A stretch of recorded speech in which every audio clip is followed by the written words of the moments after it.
Good morning everyone, my name is Islamia Hartono Putri. In this video, I'm gonna explain about 5-factor model and HEXACO personality theory.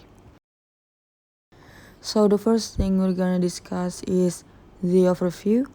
The study of traits was first begun by Alport and Odbert in the 1930s, continued by Kettle in the 1940s, and by Tubbs, Crystal, and Norman in the 1960s. In the late 1970s and early 80s, Costa and McRae started working on elaborate taxonomies on personality traits. In their early work on 5-factor model, they're not really concerned on generating hypotheses. Instead, they were using factor analytic technique to examine the stability of structure of personality.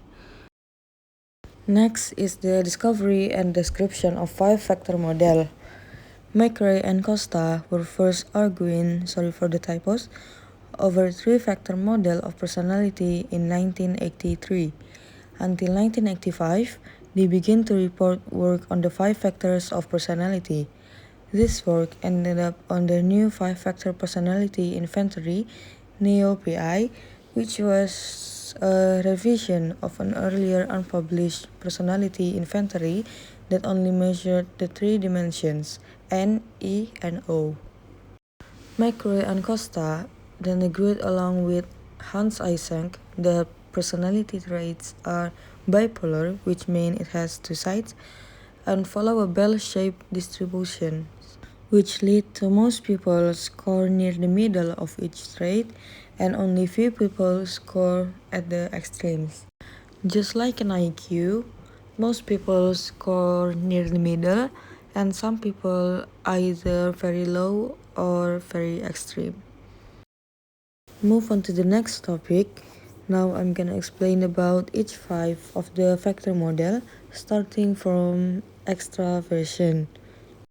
People who have high scores on extraversion tend to be affectionate, joiner, talkative, fun-loving, active, and passionate. They are an extrovert.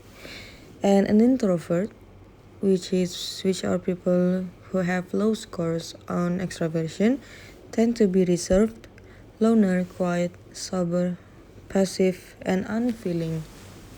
For example, when a job requires for good communication or leadership, they tend to hire people with a high scores of extraversion or an extrovert, because as we can see, an extrovert person or person who have high scores on extraversion tend to be more talkative than people who have low scores on extraversion. Next one is neuroticism.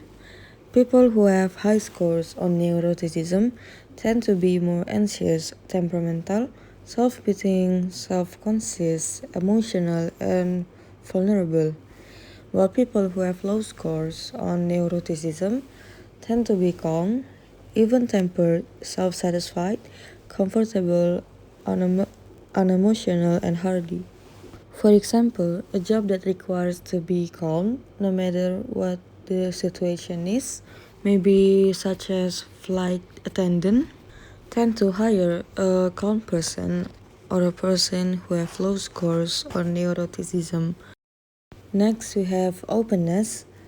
People who have high scores on openness tend to be more imaginative, creative, original, prefers variety, curious, and liberal, while people who have low scores on openness tend to be more down-to-earth, uncreative, conventional, prefers routine, uncurious, and conservative. People who have high scores on openness tend to be more open to new experience.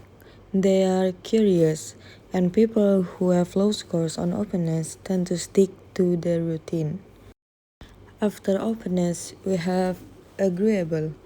People who have high scores on agreeable tend to be more soft-hearted, trusting, generous, acquiescent, lenient, and good-natured, while people who have low scores on agreeable tend to be ruthless, suspicious, stingy, antagonistic, critical and irritable.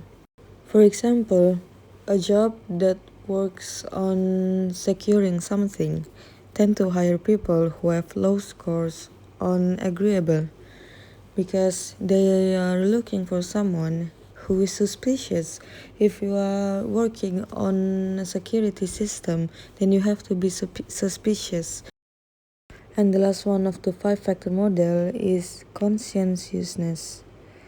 People who have high scores on conscientiousness tend to be conscientious, hardworking, well organized, punctual, ambitious, and persevering, while people who have low scores on conscientiousness tend to be negligent, lazy, disorganized, late, aimless, and quitting. Here in this picture, we can see how the personality system works according to FFT. The postulates for basic tendencies. The individuality postulate establish that adults have a unique set of traits and that each person exhibits a unique combination of trait patterns. The origin postulate takes a clear if somewhat controversial establishment that all personality traits are the result of endogenous or internal forces such as genetics, hormones, and brain structures. The development postulate assumes that traits develop and change through childhood, but in adolescence, their development will be more slow and by early to mid adulthood, roughly age 30, change in personality nearly stops altogether. The structure postulate states that traits are organized from narrow and specific to broad and general. Move on to the next topic is HEXACO. HEXACO model of personality structure is a 6-dimensional model of human personality that was created by Ashton and Lee and explained in their book called The H Factor of Personality, based on findings from a series of lexical studies where several European and Asian languages were involved. The HEXACO model was developed through similar methods as other traits taxonomies and builds on the work of Costa and McRae and Goldberg. The model shares several common elements with other trait models. However, the HEXACO model is unique mainly due to the addition of the honesty-humility dimension. The 6 factors including H, honest and humility, E, emotionality, X, extraversion, A, agreeableness, C, conscientiousness, and O, openness. First is honest humility. Persons with high scores on the honest humility scale avoid manipulating others for personal gain, feel little temptation to break rules, are uninterested in lavish wealth and luxuries, and feel no special entitlement to elevated social status. Conversely, people who are low on honest humility will tend to flatter others to get what they want, tend to break the rules, and have a strong sense of self-importance. The next 5 elements are basically the same with the 5 factors, starting from emotionality. People with high scores on the emotionality scale experience fear of physical dangers, experience anxiety in response to life stress, feel a need for emotional support from the others, and feel empathy and sentimental attachment with others. Next is extraversion.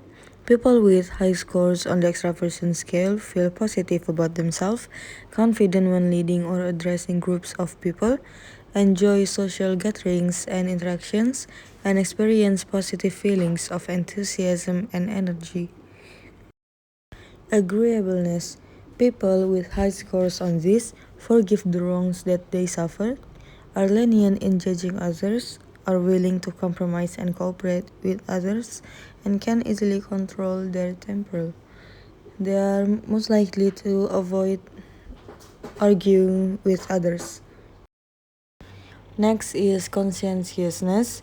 People with high scores on this organize their time and their physical surroundings, work in disciplined way towards their goal, strive for accuracy and perfection in their task, and deliberately careful when making decisions. And the last one is openness. People with very high scores on this become absorbed in the beauty of art and nature, are inquisitive about various domains of knowledge, use their imagination freely in everyday life, and take an interest in unusual ideas or people. I think that's all my presentation for these topics. If you wanna try a test to know your 5-factor model of personality, I've put the link in the description, so enjoy. And I hope what we learned today will give us a better understanding on this topic. Thank you for listening. And if you have question, feel free to add it on the comments. I'll try my best to answer it. And if you want to discuss this topic more, also feel free to put it in the comments so we can discuss it together. Thank you very much and have a great day.